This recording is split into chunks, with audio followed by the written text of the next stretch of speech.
farkında değiliz arkadaşlar. Hepimiz aynı şeyleri, bilinçaltlarımız o kadar doğru ki aynı şeyleri yaşayıp duruyoruz. Aynı şeyleri. Ve çünkü aynı dersleri almışız. Şimdi bir müfettiş geliyor bir okula. Müfettiş geliyor, diyor ki sınıfta en zeki, sınıfın birincisi kimse tahtaya çıksın diyor. O tahtaya çıkıyor sınıfın birincisi. Ona bir soru soruyor müfettiş. O da yapıyor çocuk. Sonra diyor ki ikincisi gelsin. İkinci de geliyor. Onu da yapıyor. İşte o çocuk da soruyu yapıyor. Sonra diyor ki üçüncü gelsin. Biraz sessizlik oluyor. Sonra bir çocuk geliyor. Soru soracak tam. Ya diyor sen az önce gelen çocuk değil misin? Birinci olan çocuk değil misin? Diyor ki ya efendim diyor işte sınıfın üçüncüsü olan maça gitti de diyor benim soruları sen yaparsın demişti. Müfettiş diyor ki bu saçmalık diyor. Siz ne yapıyorsunuz? İşte bağırıp çağırıyor. Sonra öğretmene diyor ki sen niye söylemedin? Bunun diyor birinci çocuk olduğunu. Vallahi efendim diyor ben söylerdim ama diyor. Bu sınıfın asıl öğretmeni diyor maça gittiği için diyor. Onun yerine ben bakıyordum diyor. Allah Allah diyor bu daha büyük bir suç. Ne yapıyorsunuz siz diyor. Öyle bir sinirleniyor ki müfettiş. Diyor ki ben size yapacağı bilirdim ama asıl müfettiş gelmedi. Asıl maça gitti asıl müfettiş. Hepimiz aynı gemide, aynı şekilde ilerliyoruz ve farkında değiliz arkadaşlar. Ve arkasında şunu diyoruz. Ben diğer insanlar gibi değil, ben farklıyım. Diyoruz bir de. Hepimiz aynı devam ediyoruz. Bunu bir örnekle yapayım arkadaşlar. Bir örnek yapalım beraber. Hep beraber. Bir oyun oynayalım ve nasıl aynı olduğumuzu görelim. Şimdi sizden istediğim şey şu arkadaşlar. Bir 10-15 saniyelik bir oyun. Kimse sağa sola bakmıyor. Kimse konuşmuyor. Anlaştık. 10-15 saniye bir oyun oynayacağız. Hazır mıyız? Hazırız. İstediğim şey şu. 1 ile 9 arası bir sayı tutun. Tuttuk. Tuttuğunuz sayıyı 9 ile çarpın. Konuşmuyoruz. Çarptık. Çıkan sonucun rakamlarını toplayın. Topladık. Topladık ya arkadaşlar. Çıkan sayının ilk harfiyle bir ülke düşünün. Sessiz. Düşündük. Düşündüğümüz ülkenin sondan 3. harfiyle bir il düşünün. Düşündüğümüz ilin 2. harfiyle bir hayvan düşünün. Düşündük. Tamam mı? Bitti mi herkeste? Şimdi şöyle yapacağız güzel dostlar. Ben 1, 2, 3 diyeceğim. Şu an söylemiyorsunuz. Ben 3 dediğimde hep beraber bağırmanızı istiyorum. 3 dediğimde hangi ülkeyi tuttuğunuzu bağırmanızı istiyorum. Anlaştık. 1, 2, 3.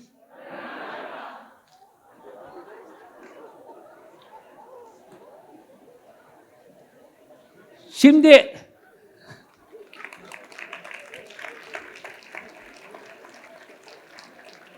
yok benim bilinçaltım farklı. Onlar gibi değilim. Ben sıra dışıyım. Şimdi şöyle yapalım. Bir dakika arkadaşlar gene 3 diyeceğim daha devam ediyor. Yine 3 dediğimde hangi ili tuttuğunuzu söylemenizi istiyorum. Söylemeyin şimdi değil 3 dediğimde. 1, 2, 3. Şimdi 3 dediğimde hayvanı söylüyorsunuz. 1, 2, 3. Estağfurullah. Bana inek dediler. Şimdi arkadaşlar burada huzurlarınızda da Doğan Cüceloğlu'na teşekkür ediyorum. Minnetle anıyorum rahmetli üstadımızı. Çünkü bu onun bir tespitidir.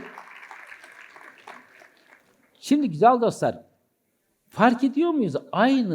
Aynı şeylere sahibiz. İç aynı, maskeler değişik. Maskeler habire değişiyor ve sen de aslında dışarıya göre bir maske takıyorsun.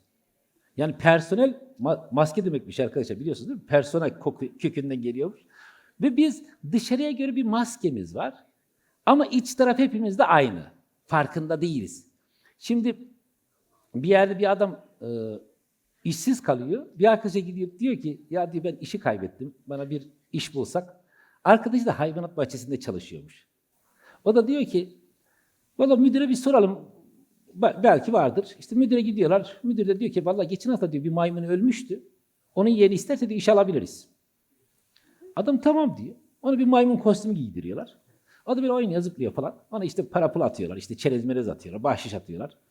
Şimdi bu ne kadar oynatırsa o kadar çok bir hediyeler geliyor ya. İşi abartıyor, tellerin üstünde oynuyor falan böyle.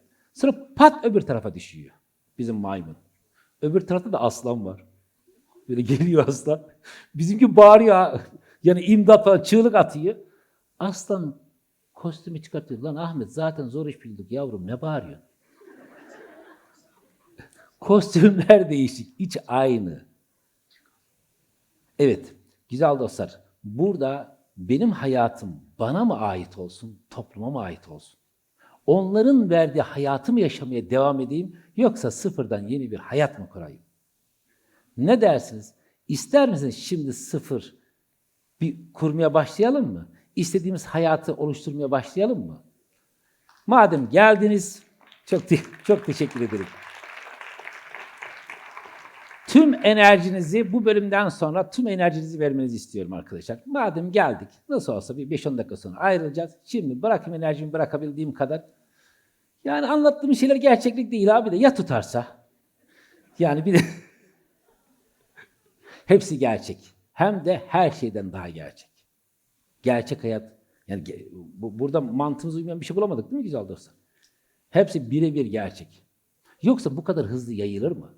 Yoksa bu kadar hızlı insanlar şaşırır mı? Vay be der mi? Yoksa adam kendini Fatih Sultan Mehmet niye zannetsin? Şimdi şöyle yapalım o zaman güzel dostlar. Hayal kadar gerçek bir şey yok. Sen hangi enerjiyi göndersen o olacak. Şimdi sizden şöyle bir şey istiyorum. Oturduğunuz yerin önüne bir daire çizer misiniz hayalen? Hayalen bir daire çizin oraya. Ve biraz sonra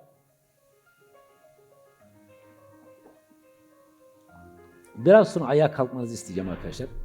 Öyle bir yere daire çizin ki ayağa kalkıp o dairenin içine girebileceğiniz bir yer olsun. Olur mu? Teşekkür ederim. Bakın güzel dostlar. Sesi biraz kısalım. Olay nasıl biliyor musunuz? Bakın hayatın enerjisinin nasıl aktığını söyleyeyim. Radyo gibi. Bakın radyo gibi. Ne demek radyo gibi? Kuantumculara göre zaman gelip geçen bir şey değil. Zaman durağan bir şey. Bir tünel gibi. Biz içinden geçiyoruz. Ya bir radyoyu aldın ya, radyo mesela birisi 90.2 çalıyor, birisi 100.2. Hepsi aynı anda mı? Ama hangi radyoyu dinliyorum ben? Hangi frekanstaysam. Şöyle düşünün lütfen. Biraz sonra o frekansı yollayacağız yani beraber. Ona örnek vermeye çalışıyorum. Bir tünel var ve ben tünelin içerisindeyim. Tam ortada duruyorum. Geçmiş ve gelecekten bana frekanslar geliyor. Ama ben radyoyum. Ve ben şimdi gelecekten gelen frekanstan hangi frekansa uygunsam o çalmayacak mı bende? Hangi frekansa uygun? Şimdi sen de diyorsun güzel bir hayat istiyorum. Arkadaşlar net olan şey şu. Senin şu andan sonra 1000 farklı hayatın olabilir. Bak 1000 farklı hayatın olabilir. Sana her gün geliyor. Gelecekteki zenginlik geliyor. Krediyi nasıl ödeyeceğiz lan biz?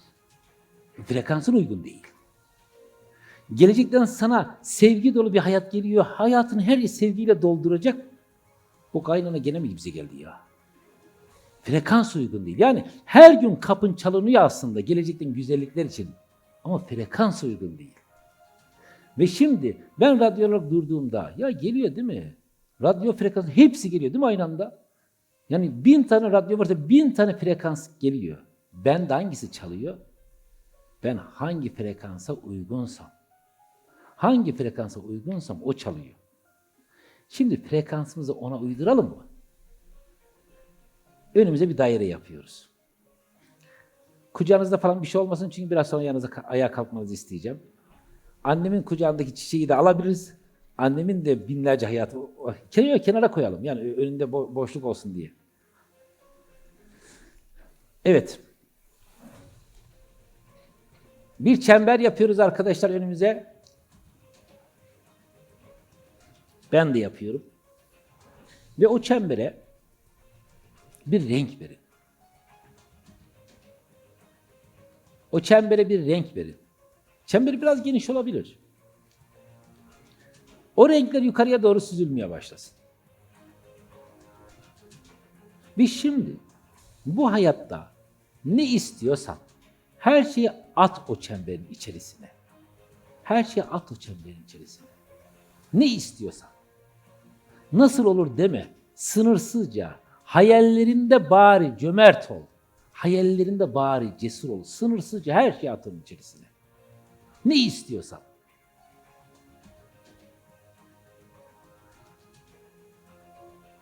Her nefeste yeni bir şey daha. Her nefeste yeni bir şey daha.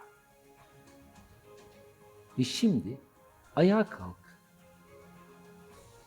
Ve bir adım at ve çemberin içerisine gir.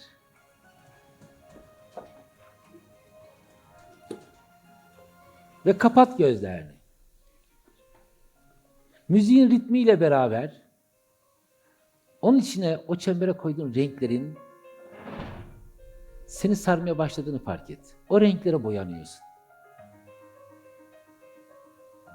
Ve ellerini kaldır yukarıya doğru.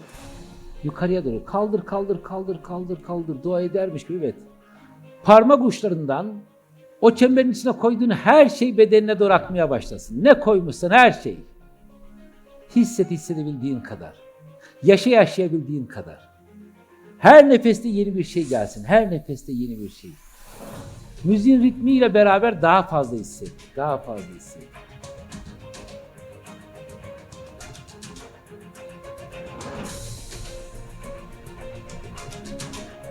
Ve kollarının ağrımasından, kollarındaki ağrıdan onların gerçekten geldiğini fark ediyorsun. Her nefeste yeni bir şey daha al. Yeni bir şey daha sınırsızca. Ve yavaş yavaş ellerini indirirken onları almış olduğunu hisset.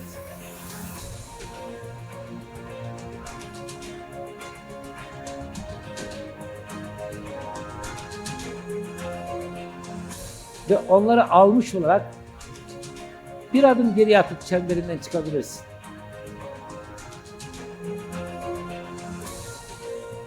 Ve oturabilirsin.